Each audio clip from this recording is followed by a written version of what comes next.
Hello, my name is Chris Voysey and I am the host for this Chamber 5-minute video on optimizing online presenting. If you're a professional presenter, this might not be for you, but if you have been thrown into the virtual world, as many of us have, this could be a valuable 5 minutes or so.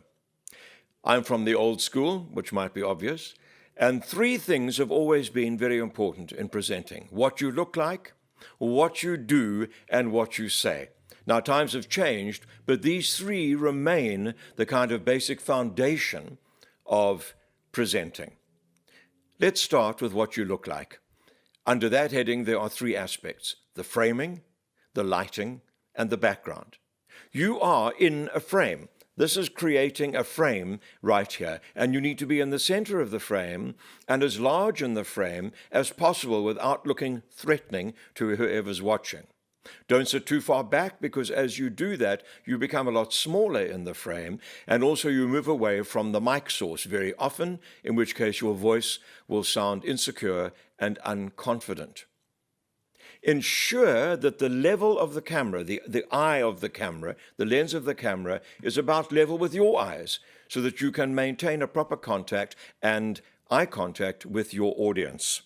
Do not shoot from too far down. Some people have the camera on their lap or down below, and they're shooting upwards.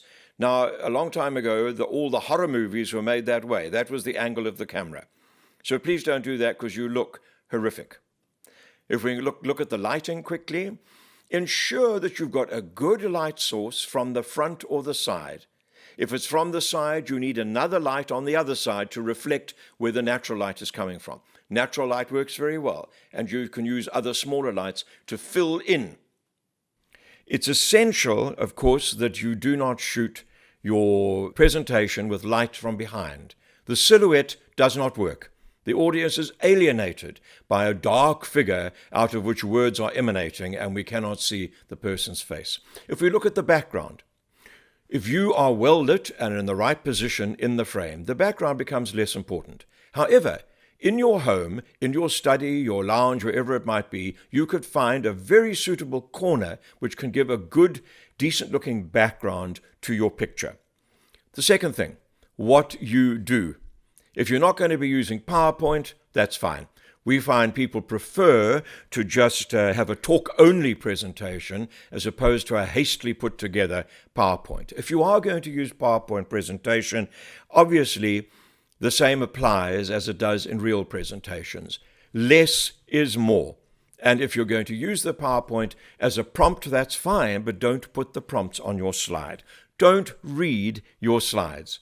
Do not have so much information on the slide that it is confusing for people. Remember, one slide costs as much as 100 in the virtual world. And of course, a picture tells 1,000 words. If you have a story to tell, tell the story. The slides don't have to tell the story. You do. The slides might have visuals to support your story, and that will be sufficient. If you are going to use PowerPoint, do not go lower than at least 20-point font size, as it will end up with too much on the slide. Every graph needs to have a very clear axis. The axes need to be very clear and uncluttered. We know that you can send slides to people after the event, and in that way you can get your point across without too much information. Lastly, what you say. One thing we do is, of course, to provide information. That's what we want to do. The result of providing too much information is that you go over time. The Chamber has never received a complaint about a talk being too short, but they've received many about a talk being too long. If you've got a 15-minute brief, aim for 12 minutes to make it fit into that effectively.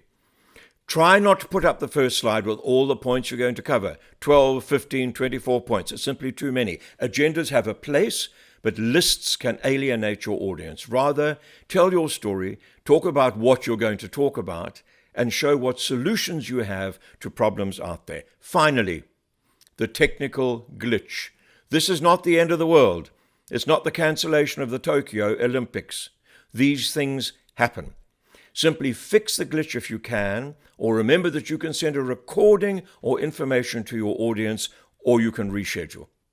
So all that remains is for me to say thank you very much for joining me on this video. And if you'd like more information on online presenting, please contact me at the details on your screen. Thank you.